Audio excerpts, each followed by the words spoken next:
20. William Herd Kilpatrick. The Repeal of the Past. William Herd Kilpatrick, born 1871 of Columbia Teacher College, has long been the symbol of radicalism in education. Albert Lind, for example, devoted a chapter to The World of Professor Kilpatrick, while Augustine G. Rudd listed Kilpatrick as a leftist who, along with Harold Rugg and George S. Counts, is contender for the honour of having influenced more teachers and children than any person of this generation, according to many educators.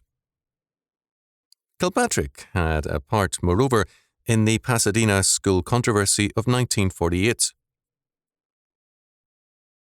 It would be a disservice to Kilpatrick to deny his markedly socialist tendencies or to underrate his influence. Because his students paid over $1 million in fees to the university, he came to be known as the $1 Million Professor. Kilpatrick was a devoted follower of Dewey, a dedicated and missionary-minded socialist, and a crusading educator.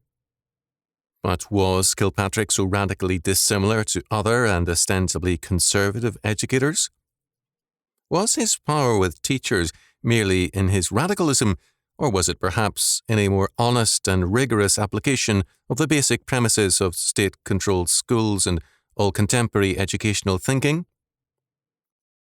Kilpatrick came to an open break with Thorndike's psychology and was definitely at odds with William C. Bagley, whose appointed role at Teachers College was to counterbalance Kilpatrick. Dean James Earl Russell similarly differed with Kilpatrick, and at the University of Chicago, Charles H. Judd tried to foster a more conservative educational theory. How basic were their differences with Kilpatrick? When Kilpatrick came to Columbia Teachers College, he found an institution pervaded with Messianic zeal, and in this atmosphere Kilpatrick, son of a fundamentalist Baptist minister and a Southerner, found himself at home. Kilpatrick had been earlier destined for the ministry, but had shown a disinclination to follow his father's wishes. He was, however, a strongly moralistic man throughout his life, proud of his chastity, not tempted by gambling or drinking, and, as a young man, always so clear and clean of mind. Tenenbaum assures us that Freud would have had a difficult time explaining him. His libido and his subconscious did not bother him. Kilpatrick taught mathematics at his own school, Mercer University, leaving subsequently because of attacks provoked by his radical departure from the faith. He never overcame significantly his irritation at this unjust treatment, a revealing index to his outlook. Kilpatrick obviously did not share the fundamentalist faith of the school and was thus on the faculty under false scholars, but for him, loyalty to the past was always foolishness as contrasted to loyalty to that future envisioned by himself. In an open universe, the past had no right to bind man. In terms of such a faith, Kilpatrick and others could regard the, quote, reactionaries, men with loyalties to past creeds and codes, as the truly disloyal and dishonest men. Kilpatrick was a crusading champion of loyalty to the future, and he inspired in his students a religious devotion. In Kilpatrick's presence, these everyday men and women became transformed. The quote-unquote open universe was an area of new experiences because of its continuously new developments. Kilpatrick rejected completely and unequivocally this static, fixed, predetermined universe, and withal he rejected the, quote, closed system, end quote, approach to education, to learning as conceived in finding out eternal and unchanging laws, with its emphasis on hortatory, verbalized, authoritative doctrines, ethics and morality, and so-called thinking, walled off from tested application on all indoctrinations, whether they emanated from the Bible, religion, tradition, man-made institutions, folkways, or, for that matter, authoritarian textbooks. This position Kilpatrick derived from Dewey. As he noted in his diary, May 14, 1909, Professor Dewey's fundamental point of view seems as unassailable as science, and the essence of this position was the faith in an open universe. So open was Kilpatrick's universe that he was indifferent to scientific training and education, and hostile to the attempts at scientific studies and education, as evidenced by Thorndike, for example. His break with Thorndike's SR psychology in favour of a more organismic psychology was grounded in rebellion against Thorndike's emphasis on the individual as against society and on single responses as against a multiple reaction. Accordingly, Kilpatrick opposed a science of education as theory predisposed to fixity, in favour of a philosophy of education as theory open to change and hostile to law. This preference is all the more significant in that Kilpatrick began his college teaching in the sciences, in mathematics specifically. For Kilpatrick, the inclusive aim of modern teaching is to help the child grow gradually into fullness of individual and social living. This involved certain democratic principles of associated living, important to which was the limitation of the right to freedom by the more inclusive equality of rights. The first goal is that all pupils shall learn to live well together. Alien standards cannot be imposed into the educational process. We begin where the young people are and build on their acceptance of responsibility. Fixed standards, authoritative texts and tests, grading and other extraneous factors are thus undesirable.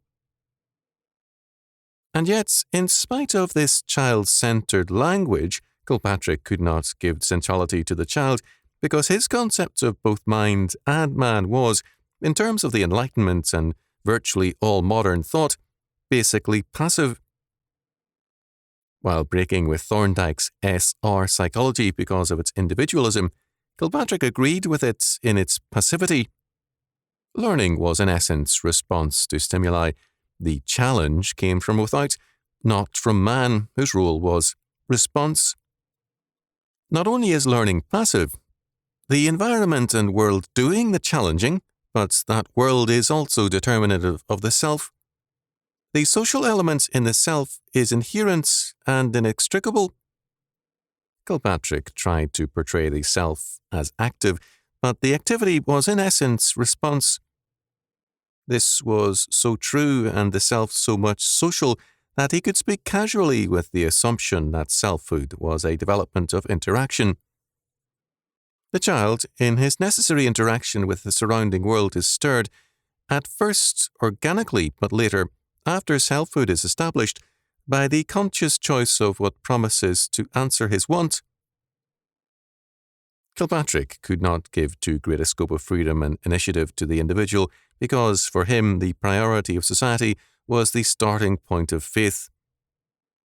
Although he held that the world, its institutions and its resources are man's and exist for man to develop and express him, he meant by this not man the individualist, but social man.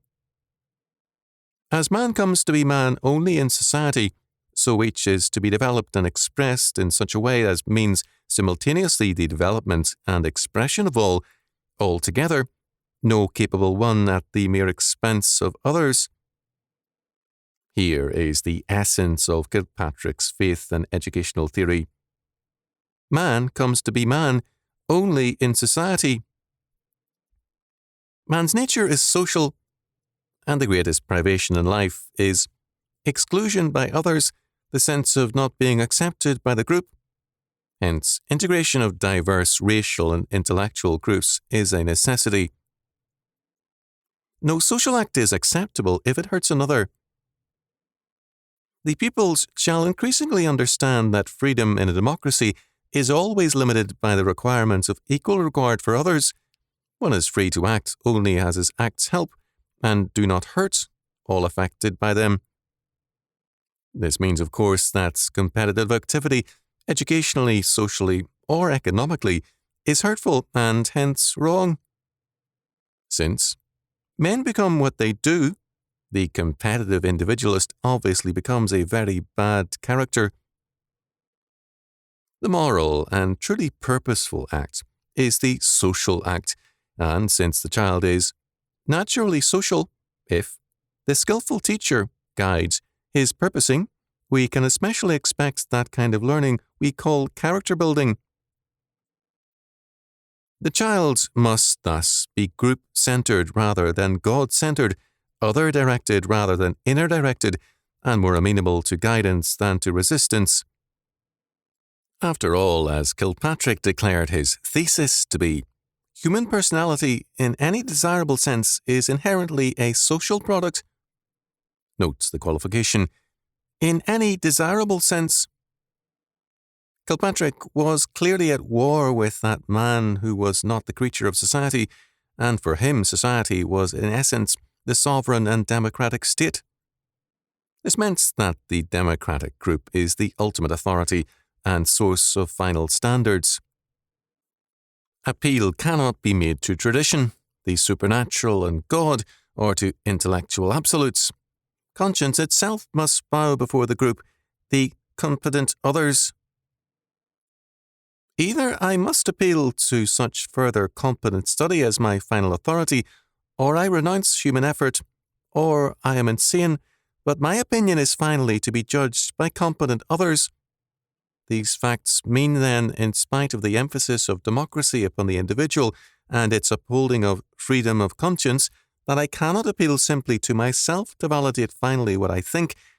I may, to be sure, take my stand against the existing world.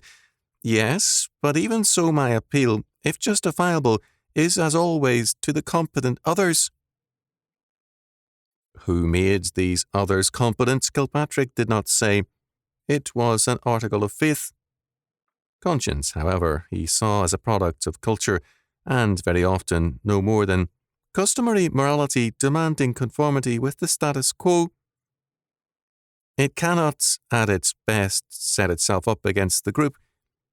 The absolutes is democracy, the group, and man only achieves selfhood by interaction with it. As the title Selfhood and Civilization suggests, the book has two main aims.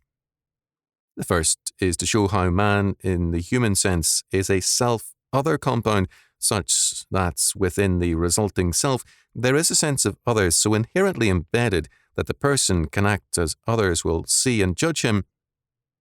This means that selfhood is essentially both self-conscious and other-conscious, and therein can make use critically of experience after it is past, both one's own and that of others. Out of this self-other origin of the human aspect of man comes the second aim of the book, to show how this self-other process, thus basic to the creation of language and other cultural forms, requires a favourable environment in order to realize its potentialities. This view that normal man is a self-other compound dependent on the civilization for his well-being cuts deep in any study of man. So conceived, man is not born as self, but achieves selfhood. He is at birth merely a higher animal, though crucially superior in his ability to learn. Kilpatrick recognized that education is in terms of a perspective or point of view, and is hence the teaching of a social philosophy. Two things seem clear from all the foregoing discussion. One, any distinctive social political outlook, as democracy or Hitlerism or communism or reactionary conservatism, will wish its own kind of education to perpetuate its kind of life. And two, each distinctive kind of teaching-learning procedure will, even if the teacher does not know it, make for its own definite kind of social life. Thus, a perspective or philosophy of education is inescapable, and the question of an educational philosophy cannot be evaded. Private and parochial schools isolate their students from democratic society and accordingly create national inconsistency and disunity. Kilpatrick, accordingly, calls in question the practice found in certain of our cities of having three school systems: a public school system, a private school system, and a parochial school system. Any group shut off generation after generation from the rest is in danger of building attitudes which militates against conferring across the divisional lines corresponding to these school separations. The labour management problem, for example, has almost surely been made more difficult by segregated schools for the better-to-do. In the degree that any nation is cut up into groups which live separately from the rest, will that nation have difficulty in making up its mind on certain of its essential social problems? Such a nation is likely to act inconsistently with itself, and almost certainly not in consistency with democratic equality for all concerned. Kilpatrick does not consider the possibility that the separate or small group in a democracy can be in the right. Democracy is itself his supreme good, and truth in hostility to it is a contradiction which is inconceivable. With Aristotle, Kilpatrick held that man is a social animal, and society is prior to any individual. True society is democracy, and in terms of it we must identify individual welfare with group welfare. Morality cannot be based on any absolute standard, but must be social and therefore changing and developing, since we live in a world that develops in novel fashion. In all of this, man remains basically passive. Learning is the name we give to the twofold fact that the organism facing novelty may devise and create a new way of responding, and that this new response, if accepted for action, becomes thereby incorporated into the action system, or very being of the organism itself, there to make available for the future the results of this experience. Notice that the world presents man with novelty. Man does not create it, but merely responds. It is natural, therefore, for Kilpatrick to speak of learning as a continual rebuilding of the self. When man is acted on, he is rebuilt. When man acts, he develops. For Kilpatrick, learning was not the development of the self, a purposeful and aggressive activity, but a passive rebuilding. Under Professor Dewey's influence, it has become a commonplace that no thinking worth the name goes on apart from a felt problem, a thwarted impulse. It was inevitable, therefore, for him to hold that the social outlook must permeate and dominate the school system. For Kilpatrick, the state is the absolute, and the democratic outlook is assumed. Thus, Kilpatrick's last word for moral education is zestful social living under the guidance of those who, on the one hand, appreciate social moral values and, on the other hand, love children and know how to lead them. Zestful social living under wise guidance. This must be our main reliance. In describing the details of this zestful social living, Kilpatrick completely bypassed economics as a science and any concept of law in the realm of economics.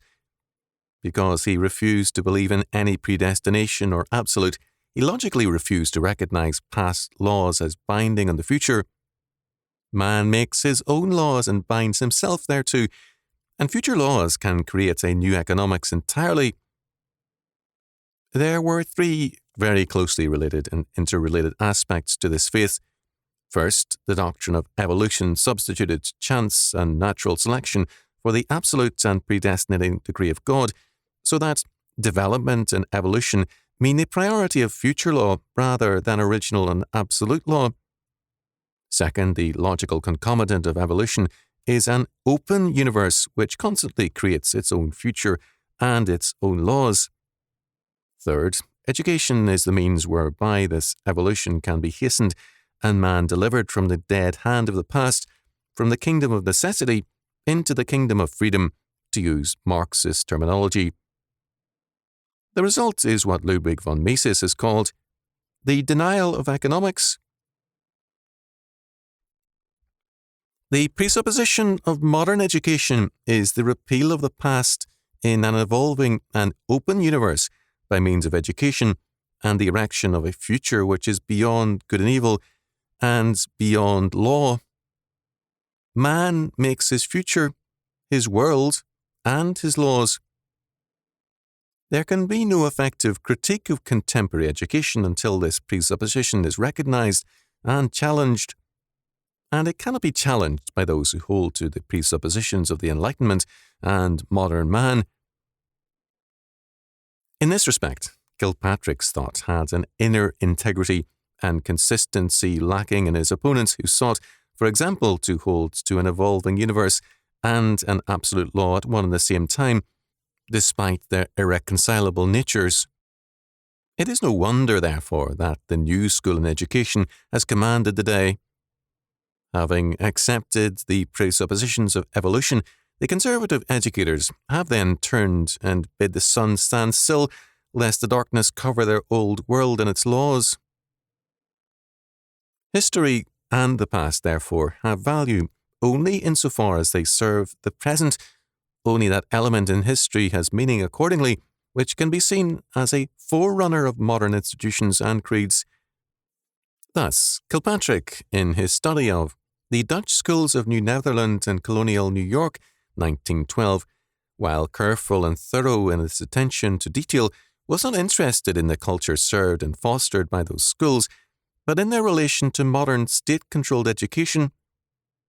His study, thus, beyond establishing the correct date of the first school in New Netherland and supplying masses of detail, has no meaning because it deals with a past that has no meaning except as a stepping stone to Kilpatrick's present. In this faith in the priority of the future, there is, however, an absolute and a sovereign law, democracy, and the group, which must be served as surely as any god man ever worshipped. Because reality is one and continuous in an open universe, there is of necessity a leavening of all values and meaning. The one common value is democracy, the unity and integration of all things, so that any other law, good or